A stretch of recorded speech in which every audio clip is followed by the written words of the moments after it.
We can go over this little bass boat project we got going on here. It's a Bass Hunter 8-foot, I believe is the approximate feet. It's a 1990.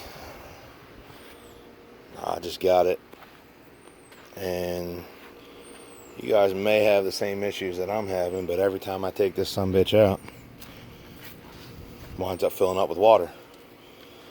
So this here was a previous patch that somebody tried to make. I guess they used that plastic weld stuff. Didn't do a great job.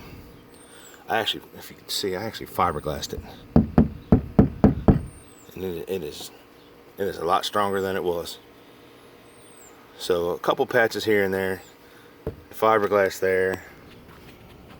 Up here in the front,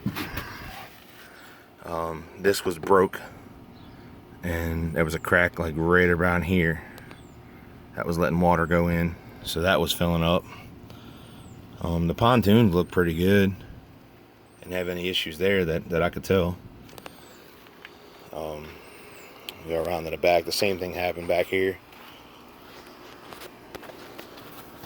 Get up under there, but that hole, all that's fiberglassed in, because that was cracking as well.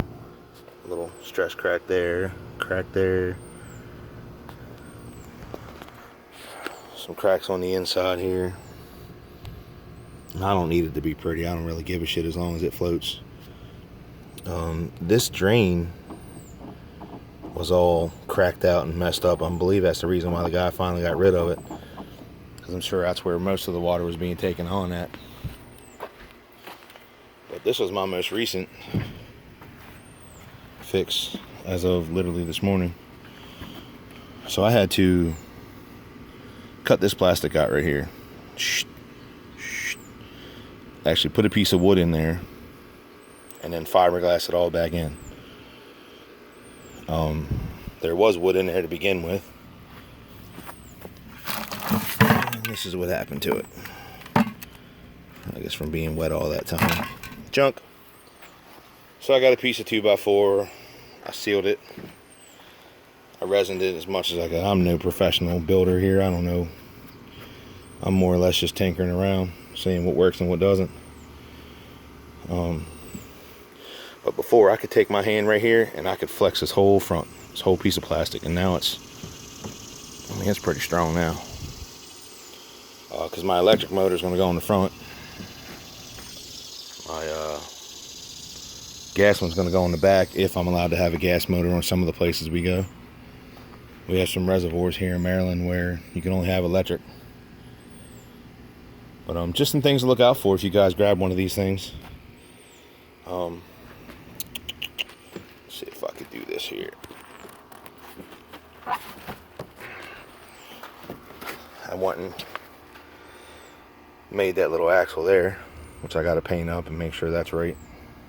I don't take that down in the water. It just gets me to the creek, and then I just slide her down the grass bankment.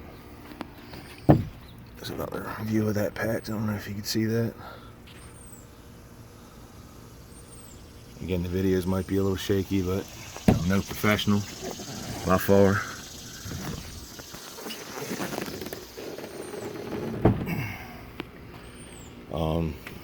This little anchor trolley came with it. Works out pretty good. You can be inside the boat, pull the anchor up to here and keep pulling it, and it'll just drop the whole anchor in the boat while you're sitting in the back. I'm a big guy. I'm about 350 pounds. And this thing, it holds me pretty good. Holds me and another kid. We went out. There's the capacity plate.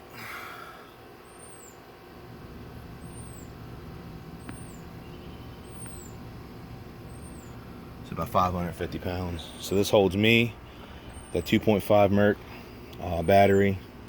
I don't take a lot of tackle gear out yet because I'm just starting. I'm just chasing them big stripers, I guess you want to call it, and some largemouth, hopefully, in some of these reservoirs.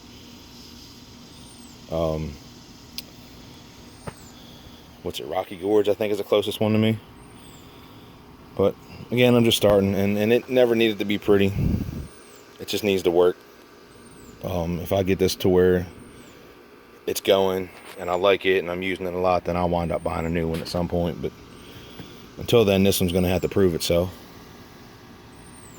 Some stainless steel screws there. But yeah, if you guys get one of these and it's that old, it's been sitting out in the sun, those are the things you got to watch for. The plastic's real brittle.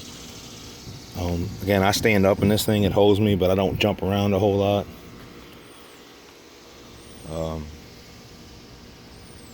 Fiberglass does work to patch it. I don't know. I've heard some people tell me, you know, don't use fiberglass, it doesn't adhere to plastic. It might not as well as it's supposed to, but it does work.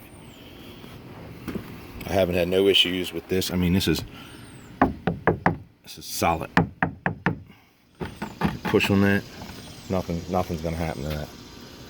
I actually pushed a kayak home with this thing. I put the kayak right in the gunnel here, or whatever the fuck this is called, and pushed 3 kids on a kayak all the way back in with that little 2-point, and I mean, it ain't even, not scratched, not broke. It's good. That fiberglass works. I use the West System 105, I believe it's called, or West System epoxy and resin. Mix it 5-to-1. Otherwise, this ain't a bad little thing. Ain't a bad little boat. I wanted something I can put on top of my Suburban. Take it to the lake. When I take my camper, I want to be able to take this too. I don't want to have to double trailer or anything, because of course here in Maryland you can't. So there it is. You got any questions? Hit me with the comments. We'll see if we can give you all a hand, or any advice would be great. All right, y'all. Have a good one.